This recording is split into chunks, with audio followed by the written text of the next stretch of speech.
I'm not quite sure who said it, though it sounds like Chesterton, who said that if you wish to truly be free, then prepare yourself to then enslave yourselves to God. But if you wish to be a slave, then free yourselves in the world. This is the paradox that St. Paul gives us in the epistle today, and this is the mystery of Laetare Sunday, the concept of the fact that we are given a choice. We can be children of this world, or we can be children of heaven. If we are children of heaven, then we have to subject ourselves and enslave ourselves to the will of God, accepting Him and only Him. If we are going to choose to be the children of this world, then we can pretend like we have the freedom that this world offers, which is a lie, because every day more and more it will enslave us and ensnare us more to its ways.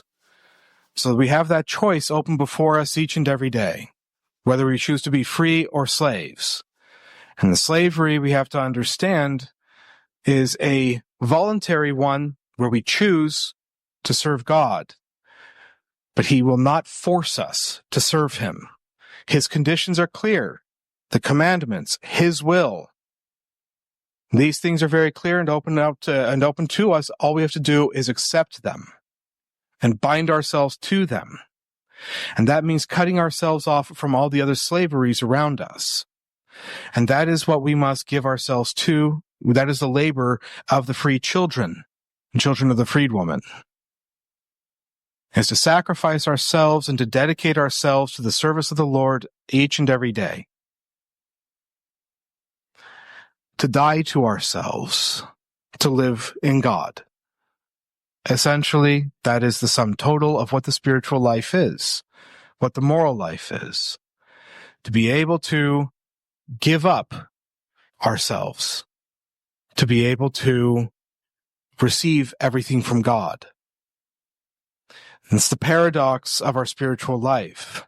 The world offers us freedom. As a matter of fact, it makes something of a god of freedom. In the great novel about the Antichrist, The Lord of the World, by Robert Hugh Benson, the first mark, shall we say, that this is the Antichrist is that he sets up a cult to liberty. Nothing new. This is what the French Revolution did as well. When they destroyed the churches, they ransacked them, and they created a cult to liberty, because that is now the god of this world. This supposed freedom to be able to choose for ourselves, not have to answer to any higher authority or any higher power, not to be dictated to by God or by the church or by a government or anyone else. Just freedom to do what we think is right for us, to become masters of our own fate. But that is not freedom. That is slavery to our passions, to our desires, to the spirit of the world, to all things that corrupt and destroy. Satan would enslave us with promises of freedom, whereas Christ would free us through the drudgery of slavery, voluntary slavery. But He is not going to force us. He is not going to oblige us or coerce us. We have to make that choice ourselves. We have to strap into the chains ourselves. Christ is not going to force us. We have received this grace. We have received the opening of the doors of heaven through our baptism and through the sacraments, and we have become illuminated through the faith. We know better, but this is where we have to make this choice. What is it we are going to choose? Heaven, the New Jerusalem, the perfect Jerusalem, or this earth where we can build our own private little paradise which will never satisfy us or make us happy, but only enslave us. That is our choice. Will we give ourselves everything we want and therefore lose ourselves ultimately, or will we sacrifice each and every day the things that we want so that we will be able to have everything that we could ever possibly want for eternally in heaven? Are we going to live a life of sacrifice, or are we going to live a life of pleasure? Are we going to live this life as if it were the only true life, or are we going to live for heaven, which means sacrificing this life? Are we going to be children of God or children of men? Are we going to be faithful servants of God, or are we going to be slaves of this world? These are the choices that are open before us each and every day. several times during the day. We are called to be children of heaven, children of the freedwoman, not the bondwoman, children of Sarah, not of Agar. We are called to the promise, not to this world. That is what we are called to, but how are we to accomplish that? We must start to detach ourselves from all slavery of this world, to stop trying so hard to pursue our own will and our own desires and our own ambitions, to stop trying to live in a fantasy world, to stop trying to create things around ourselves, and rather accept the fact of where we are and what we're doing. God did not put us in 13th century France. He did not put us in a different time, a different place, where it would be easier for us to save our souls because all of society would be moving us in that direction. He put us in this situation. He did not create his church perfect and absolute. He created his church very human, and so therefore corruptible, and therefore we have a crisis. He did not create his church and the popes and everything else infallible in all circumstances. That would have been a whole lot easier.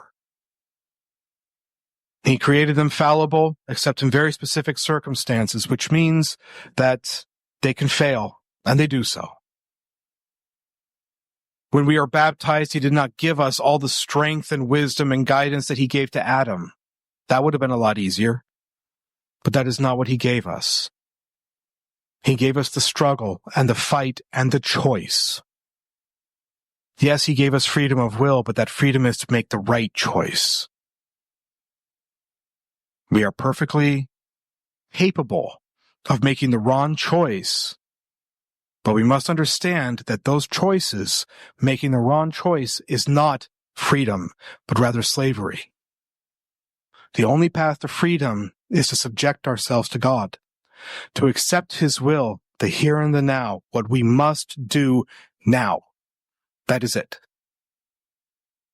The sacrifices we must make day by day, the sanctification of ourselves and of society and of all things around us each and every day, that is what we must shoot for now. And Christ gave us this example of always choosing the right path, not the easy path. How much easier would it have been for him to simply be declared the King of Israel? These men, after seeing the great miracle that he just performed, would have taken him to Jerusalem, had him crowned king, thrown out the Romans, and they would have established a wonderful monarchy. They would have established a universal kingdom where he would have always been there. He would have always been king. But that is not what he wanted. So he hid himself away from the easy path, choosing rather in a little while to go into Jerusalem, just because it says that the Pascha is coming up in the gospel. Shortly after, he will go into Jerusalem, and that will set in motion a whole series of events which will conclude with the absolute destruction of Jerusalem. Not a stone upon a stone will stand upon each other. Everything will be destroyed by his entrance. So what did it serve for him to hide away when the easy path was right there, and rather go through this terrible path where he'd have to suffer and die and come back from the dead, and then he'd have to establish his church, which would be persecuted and thrown out of Jerusalem while the city is put under siege and destroyed by the Romans? Why did he have to go about it this way? Because the Jerusalem of our mind, the Jerusalem of our will, the Jerusalem of what is easy and best for us, is not his will. It is not the community that he is creating. It is not the church or the society or the world that he created or that he wants to form, but rather what we want to, what is easier or most pleasurable or simplest for us, and also most human. But he is here to show us that this is not the path that we must take. It isn't the easy path. It isn't the human path. It isn't what is according to our wisdom or what we want. It is according to what must be, because he wills it. He doesn't call us to heaven by the easy path. He calls us to heaven by following in his footsteps on the path to Calvary. He gives us brilliant moments of consolation, like with the Transfiguration, or here with this miracle where he feeds these people to encourage them on the path that he is calling them to. But that is not because he wants to make our path as easy as possible, but because he understands that we will fail. And so he encourages us, and he strengthens us, and he guides us. But his path is the one of the cross. His path is the one of suffering and death and denial. And that is the path we must walk as well. Not that we can't have nice things, not that things can't be easy from time to time, not that we can't enjoy this life. But that is not the purpose why we are here, and we must always remind ourselves of that. Everything of this life needs to be subjugated and subjected to the path of the cross, the way of the cross. And we have to do so in every possible little way.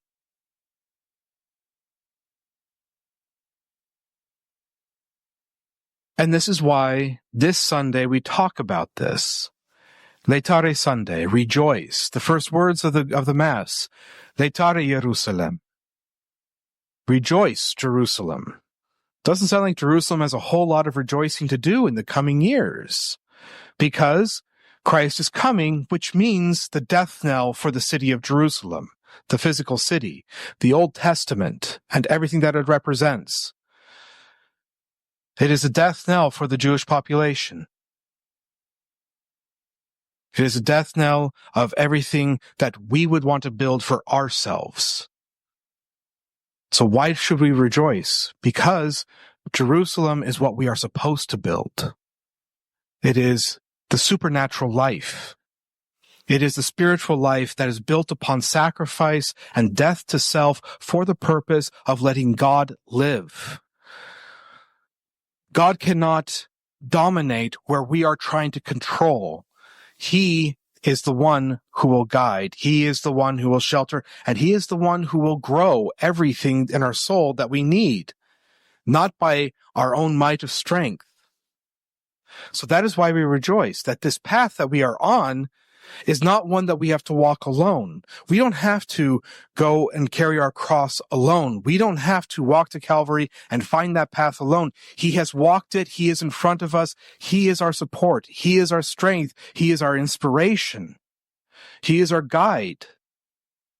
We don't have to try to climb that mountain and nail ourselves to the cross by ourselves. He has already done so, and he is showing us the way to do so. We are capable of following him because he gives us the enlightenment and the strength to do so.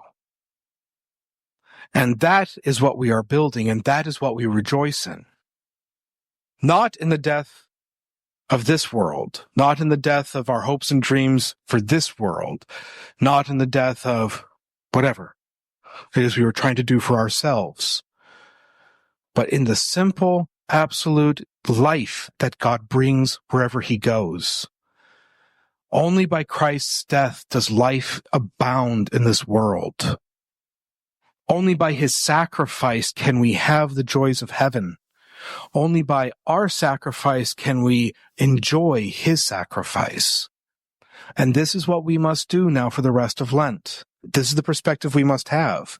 We are not here for our own pleasure. All these things that we are supposed to be giving up and giving up voluntarily, we should always remember that the most essential part of Lent is just simple surrender. Just letting God do with us as he will, because he is the master, not us. It is always going to be the same thing of putting ourselves at his feet and letting him do with us as he will. It is letting go of all the dreams and ambitions. It is letting go of all of our attachments to this world, people, places, things, letting go of all of that, sacrificing it, and rejoicing in that sacrifice. We should rejoice in the death of Christ because it brings about life. And we should rejoice in our own death because it gives us eternal life. And we should rejoice in the death of the slavery of this world, which dresses itself as if it were liberty. Rejoice in our slavery to God because it is voluntary and it is to Him, which brings life and true liberty. The spirit we should have is like that of the 16 Carmelites of Compiègne when they were marched before the tribunal in the French Revolution. They were condemned to death, and they were asked if they accepted their condemnation. And the Mother Superioress wouldn't back down. She wouldn't say yes. She wouldn't say no. She just stood up and said, well, you haven't told us why you're condemning us. Well, it's because you did this, this, and this. No, those aren't reasons. Those aren't against the law. So tell me, what is the reason? And she pushed him until finally the tribunal snapped at her. It's because you hold to your accursed faith. And then she turned around and said, let us rejoice, sisters. They just admitted that we are to die for our faith. There is no greater end for us. That is the spirit we must have when we sacrifice the smallest little things. We aren't called to the great martyrdom like they were, where they could march up singing to the guillotine, singing the praises of God one by one as they got their heads chopped off.